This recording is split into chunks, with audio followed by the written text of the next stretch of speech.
Friends, இன்றைக்கி வந்து dinner சீரியஸில் வந்து மீல் மேக்கர் கிரேவி பார்க்கலாங்களா. இது வந்து சிக்கன் மட்டன் டேஸ்ட்டுக்கே வந்து டஃப் கொடுக்குங்க. ஃபஸ்ட் வந்து சுடுதண்ணியில் வந்து நம்மளுக்கு தேவையான அளவுக்கு மீல் மேக்கர் போட்டு கொதிக்க வச்சதுக்கப்புறம் அதை வந்து தண்ணி வடித்து தனியாக எடுத்துக்கங்க. இப்போ வந்து ஒரு கடாயில் வந்து கொஞ்சமாக கடலெண்ணெய் ஆட் பண்ணிவிட்டு சோம்பு ஆட் பண்ணி 2 பெரிய வெங்காயம் ஆட் பண்ணி நல்லா வணங்கினதுக்கப்புறம் 1 ஸ்பூன் அளவுக்கு வந்து இஞ்சி பூண்டு பேஸ்ட் வந்து ஆட் பண்ணிக்கிறேங்க.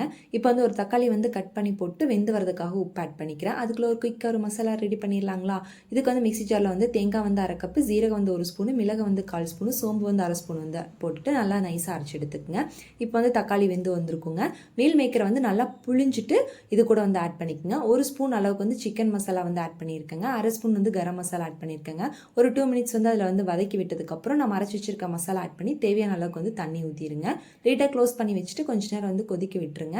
நல்லா எண்ணெய் பிரிஞ்சு கொதிச்சு வந்துருங்க. லிட்டை ஓப்பன் பண்ணி வச்சிங்கன்னா நல்லா திக் கிரேவியாக வந்து கிடச்சிருங்க. இது சப்பாத்தி, தோசை எல்லாத்துக்குமே சூப்பராக இருக்குங்க. நான் வந்து அன்றைக்கி சக்கரவள்ளி கிழங்குக்கு வச்சுருந்தேங்க.